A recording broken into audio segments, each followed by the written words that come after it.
We're in the danger room at the moment, and we've got a sequence here where Halle Berry flies in, and I'm in a quandary whether she does a somersault or she comes just flying in straight.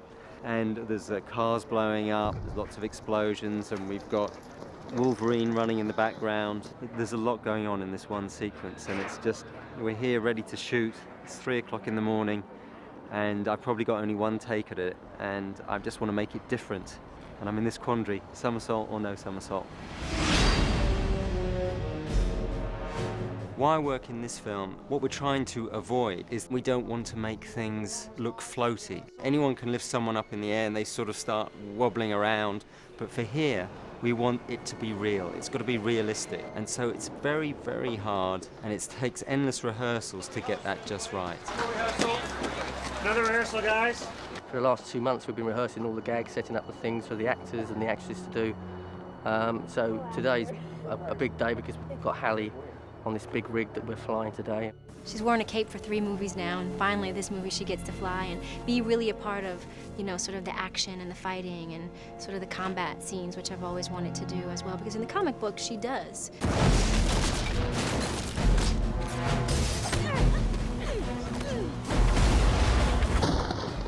We're trying to give Halle certain new powers, and one of them involves she spins into a tornado. So she goes up in the air and she hurtles down spinning, and she did about 24 revolutions in the space of like 2 or 3 seconds. And we had to give Halle these motion sickness pills before we did it because she gets a bit seasick. But it involved a lot of rehearsal, a lot of rehearsal. And I've got to say she was very, very game for it all. Well, I didn't have a lot of training for it. I don't think you can, you go on wires and you just, you know, take your brave pills and you go up there. You know, Simon Crane, our stunt coordinator, is wonderful. So you just put your, you know, trust in his hands and you just kind of go up there and go for it. And I got to do most of my stunts on this, which I always love to do my own stunts as much as I can. Cameras running, ready, and...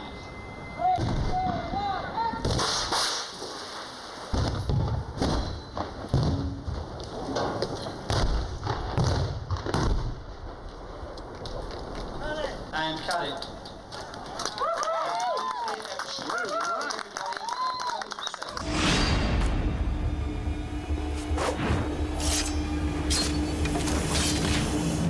With all the artists doing their own wire work, they've got to feel comfortable with it for a start.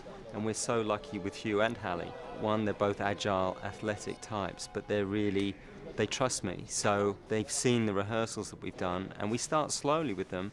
But it's so easy. Like Hugh, he was doing a back somersault 40 feet in the air off a tree, and he just looked born natural. You good here? Yep. Okay, ready? And 3, 2, 1,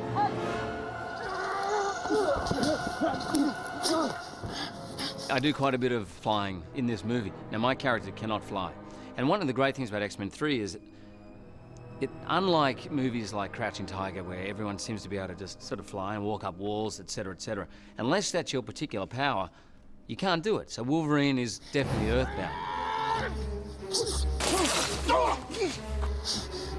But there's some classic moments in the comic book which we use in this film, where Wolverine comes across Magneto, who has a unique hold over Wolverine because he can manipulate metal, and Wolverine's skeleton is completely made out of metal.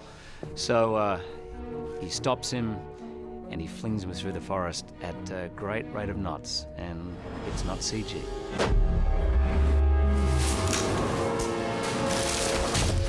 I do all those myself because there's no real danger. Well, I suppose there is, but who gets to fly at 80 miles an hour along a wire through a forest? Action.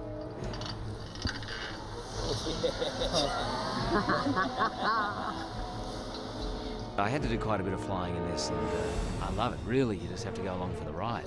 I can see you hated that one, Hugh. It has to look right, it has to look believable, and people will think, oh, there isn't much wire work in this film. Well, that's what they should think, but actually there's tons of it.